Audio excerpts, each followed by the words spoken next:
Hello student, आज हम अपनी इस वीडियो के अंदर क्लास 10th साइंस के महत्वपूर्ण प्रश्न आपके सामने डिस्कस करने वाले हैं जो आपके एग्ज़ाम में पूछे जा सकते हैं।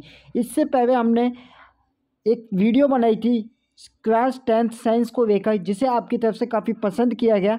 तो आज हम अपनी इस वीडियो के अंदर काफ़ी विस्तार से आपके लिए महत्वपूर्ण प्रश्न प्रत्येक चैप्टर से क्या रह सकते हैं, किस तरीके के प्रश्न आपके पेपर में डायरेक्टली पूछे जा सकते हैं, वह डिस्कस करने वाले हैं। सबसे पहले आपको पता रहना चाहिए कि आपकी मार्किंग स्कीम क्या रहने वाली है। यहाँ आप अपनी स्क्रीन पर देख सकते हैं यूनिट वाइज कि आपके किस यूनिट से कितने नंबर के प्रश्न पूछे जाएंगे। जो आपके शुरू के यानी जो केमिस्ट्री के चैप्टर रहेंगे उनसे जो है आपके 25 मार्क्स के प्रश्न पूछे जाएंगे।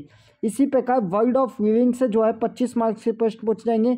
नेचुरल फेनोमेना से 12 मार्क्स के प्रश्न पूछे जाएंगे। इफेक्ट ऑफ करंट से 13 मार्क्स के प्रश्न पूछे जाएंगे और नेशनल रिसोर्सेज से आपके 5 नंबर के प्रश्न पूछे जाएंगे। यानी आपका जो कुल एग्ज़ाम है वह 80 नंबर का रहने वाला है। और किस तरीके से आप 80 में से अधिक नंबर हासिल कर सकते हैं सिर्फ और सिर्फ इन टॉपिक्स को पढ़कर। इसलिए आपसे रिक्वेस्ट है कि आप जो है हमारे साथ इस वीडियो में अंत तक बने रह सकते हैं। सबसे पहले हम बात करते हैं केमिकल रिएक्शंस को लेकर, यानी आपके क्लास 10th के पहला चैप्टर। वैसे तो चैप्टर काफ़ी बड़ा है, लेकिन क्योंकि अब एग्ज़ाम में ज़्यादा समय नहीं रह गया तो आपसे हम रिक्वेस्ट करेंगे कि आप जो है बैलेंस केमिकल इक्वेशन अच्छी तरीके से उस टॉपिक को कर लीजिएगा, क्योंकि आपसे 1 या 2 इक्वेशन ही पूछी जा सकती है। एक्सोथर्मिक एंड एंडोथर्मिक रिएक्शन अच्छी तरीके से आपको ये कर लेना है। यानी एंडोथर्मिक वह रिएक्शन जिनमें हमें जो है हीट देनी पड़ती है रिएक्शन कराने के, और एक्सोथर्मिक वह रिएक्शन जिसमें जो है हीट निकल जाती है, यानी रिएक्शन के समय जो है हीट रिलीज होती है, उसको एक्सोथर्मिक कहते हैं। उसी प्रकार से इसके एग्जाम्पल भी याद कर लीजिएगा। इस प्रकार से ऑक्सीडेशन यानी addition of hydrogen and removal of addition of oxygen and removal of hydrogen आपका ऑक्सीडेशन होता है। उसी प्रकार से रिडक्शन क्या होता है आपका addition of hydrogen and removal of oxygen आपका रिडक्शन होता है। इस तरीके के प्रश्न यानी ये आपका सबसे इंपॉर्टेंट टॉपिक है, इसको अच्छी तरीके से कर लीजिएगा। एसिड बेस और साल्ट, इसमें से भी आपके सामने कुछ महत्वपूर्ण प्रश्न हम रख देते हैं। देखिए इसमें जो है आपको सबसे पहले, और यहाँ पे आपको इम्पोर्टेंट वाइज जो है इनको रखा गया है, यानी सबसे ज़्यादा पेपर में जो पूछे जाने की संभावना है प्रिपरेशन यूजेज ऑफ, इनमें से आपका एक प्रश्न जरूर पूछा जाएगा। इसमें हो सकता है कि आपका केमिकल फॉर्मूला पूछ लिया जाए, उसका केमिकल फॉर्मूला के अलावा यूजेज भी पूछ लिया जाए। तो यह जो चाहे वो सोडियम हाइड्रोक्साइड हो, ब्लीचिंग पाउडर हो, बेकिंग सोडा हो, वॉशिंग सोडा हो या प्लास्टर ऑफ पेरिस, सबसे ज़्यादा इंपॉर्टेंट यही टॉपिक है, इसको अच्छी तरीके से करके जाइएगा। उसके बाद न्यूट्रलाइजेशन रिएक्शन पूछा जा सकता है। When acid and base react together they form salt and water and this reaction is called neutralisation reaction, ये आपको आना चाहिए। इसके बाद इंपॉर्टेंस ऑफ पीएच, यानी इसमें आपका टूथ डिके से प्रश्न आ सकता है, एसिड वेन से जुड़ा प्रश्न आ सकता है, न्यूट्रिशन से जुड़ा प्रश्न आ सकता है। तो उसके लिए अच्छी तरीके से तैयार रखिएगा।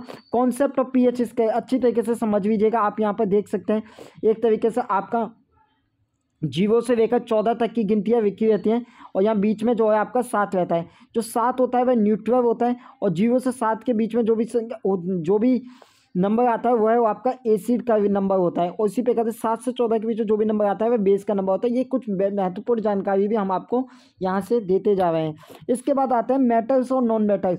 चैप्टर बड़ा है, लेकिन इसमें से भी आपको कुछ चीज़ें अच्छी तरीके से तैयार कर लेनी है। जैसे कि कोरोजन का प्रश्न आपसे हर बार पूछा जाता है, तो इसके कोरोजन और इसके प्रिवेंशन से जुड़ा तैयारी आप अच्छी तरीके से कर लीजिएगा। Formation of properties of ionic compound, इस चैप्टर को बहुत अच्छी तरीके से कर लीजिएगा। इस टॉपिक को अच्छी तरीके से कर लीजिएगा, क्योंकि यहाँ से आपका डायरेक्टली 3 या 5 नंबर का प्रश्न डायरेक्टली पूछा जाएगा।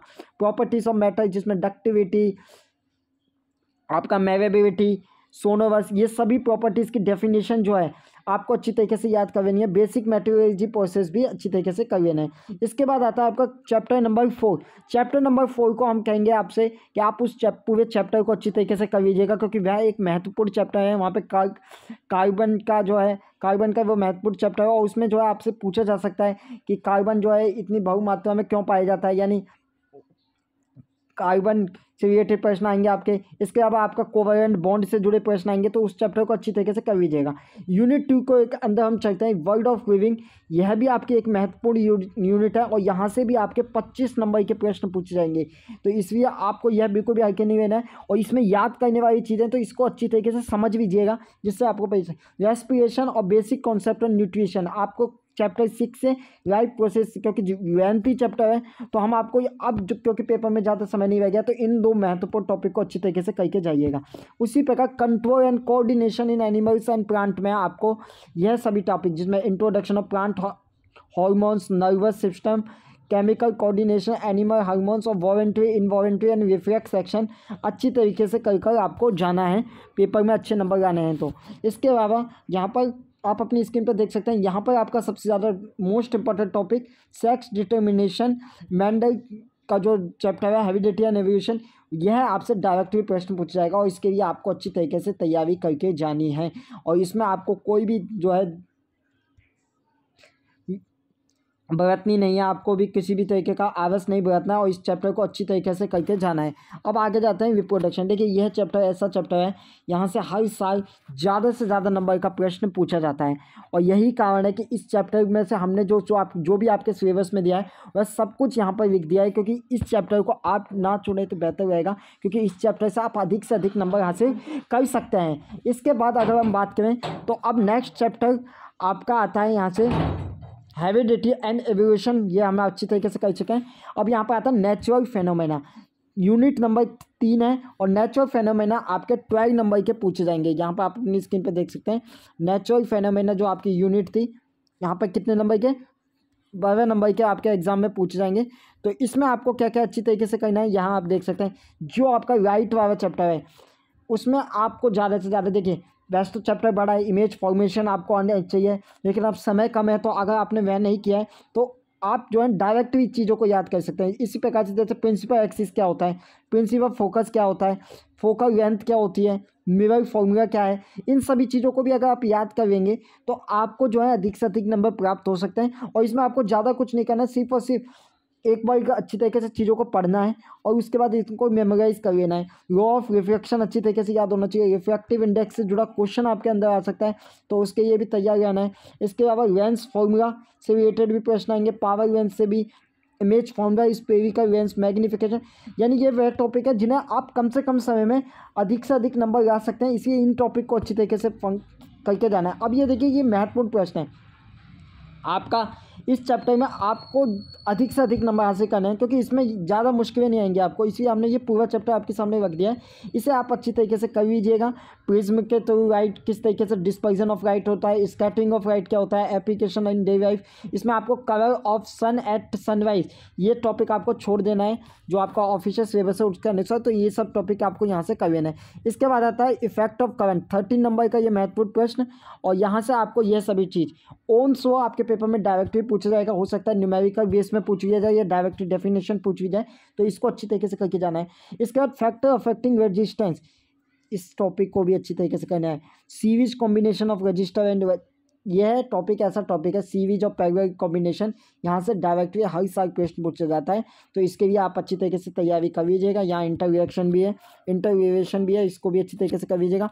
मैग्नेटिक इफेक्ट ऑफ करंट, देखिए एक बड़ा चैप्टर है और अगर आपने ये चैप्टर पहले से नहीं पढ़ा है तो इसे समझने में आपको थोड़ी परेशानी हो सकती है, इसलिए आपको हम यहाँ पर 2 ऐसे टॉपिक दे रहे हैं कि इससे आप जो है मैक्सिमम नंबर हासिल कर सकते हैं। जहाँ पहला है टॉपिक है framing left hand thumb rule, paper में पूछे जाने की संभावना काफ़ी अधिक है, अच्छी तरीके से करके जाइएगा।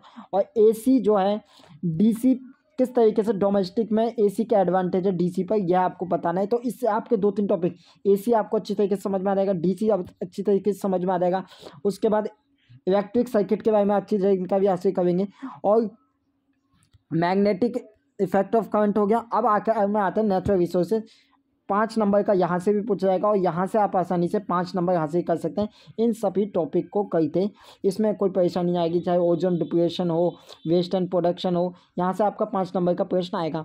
तो अब हम इस वीडियो का अंत करते हैं। आप सभी कैंडिडेट्स को, स्टूडेंट्स को चैनल की तरफ से पेपर के लिए ऑल द वेरी बेस्ट। अपने आप पर भरोसा रखना है और यह ध्यान रखना है कि आप कैसा भी पेपर दें, अपने आप पर विश्वास रख के पेपर देना है और रिजल्ट कैसा भी हो उसे आपको एक्सेप्ट करना है। और आने वाले फ्यूचर की आपको शुभकामनाएं। फिलहाल इस वीडियो में इतना ही। Thank you very much for watching this video.